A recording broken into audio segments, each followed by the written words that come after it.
যুবদল কর্মী হিসেবে পরিচয় দেয়, 5 লক্ষ টাকা দিতে হবে।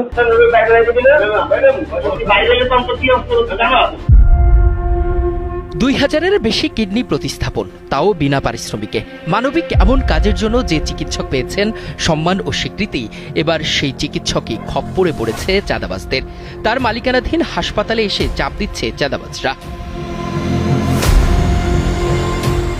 পদকপ্রাপ্ত চিকিৎসক অধ্যাপক কামরুল ইসলামের সিকেডি হাসপাতাল, এখানেই যুবদল পরিচয়ে চাঁদা দাবির অভিযোগ উঠেছে একটি চক্রের বিরুদ্ধে।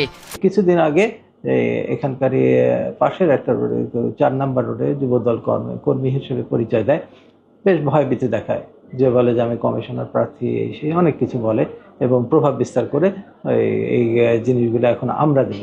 কালের কণ্ঠের হাতে আসা একটি সিসিটিভি ফুটেজে দেখা যায় হাসপাতালের ভিতরে ঢুকে কর্মরত এক ব্যক্তিকে বারবার ধমক দিচ্ছেন এক ব্যক্তি, যিনি নিজেকে স্থানীয় যুবদল নেতা হিসেবে পরিচয় দিচ্ছেন। শুধু তাই নয়, ভিতরে ঢুকে সৃষ্টি করছেন আতঙ্ক।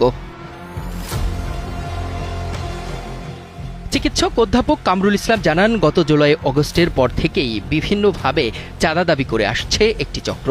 কখনো ভয়ভীতি দেখানো, কখনো আবার রাজনৈতিক তকমা ব্যবহার করে চাপ প্রয়োগ করা হচ্ছে তাকে।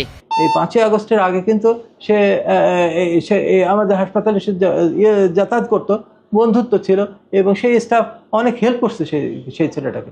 সেই ছেলেটাই এখন এই 5ই আগস্টের পরে এখন ভিন্ন রূপ ধারণ করেছে। সে এখন বড় নেতা, সে নাকি কমিশনার প্রার্থী, অনেক কিছু বলে এবং এইসব ফোন করে প্রায় 60-70 জন নাকি 100 জনের মধ্যে, আমি ছিলাম না সকালে, তো জড়ো করে বিভিন্ন এখানে আওয়ামী লীগের লোকজন চাকরি করেন, এই করেন, আমার বিভিন্ন ধরনের যা মনে আসে তাই বলে একটা স্লোগান টোগান দিয়ে এই রোডের ভিতরে একটা সিন ক্রিয়েট করছিল।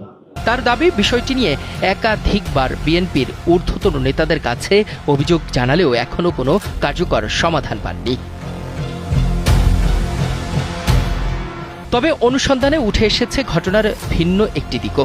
জানা গেছে হাসপাতালের খাবারের বাজার সরবরাহকে কেন্দ্র করে মূলত দ্বন্দ্বের সূত্রপাত। অভিযোগ রয়েছে, কথিত এক যুবদল নেতাকে দিয়ে বাজারের টেন্ডার না দেওয়ায় ক্ষিপ্ত হয়ে ওঠে ওই চক্রটি। ডিম দিত, কলা দেওয়া শুরু করছিল, চালও সে দেওয়া শুরু করছিল অনেক বেশি প্রায়। আমি যখন জানতে পারি যেটা অনেক হাই প্রাইসের দিচ্ছে এরকম, ফলে আমি এটা সব বন্ধ করে আমি বললাম যে না, কোনো স্টাফ কিনতে পারবে না, কাউকে না।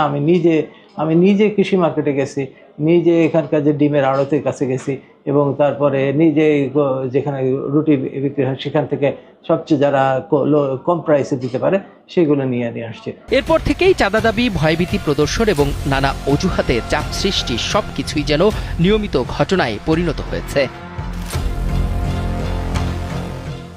প্রশ্ন উঠেছে, যেখানে একজন চিকিৎসক বিনা পারিশ্রমিকে হাজারো মানুষের জীবন বাঁচাতে কাজ করছেন, সেখানে কেন তাকে পড়তে হচ্ছে এমন চাপে?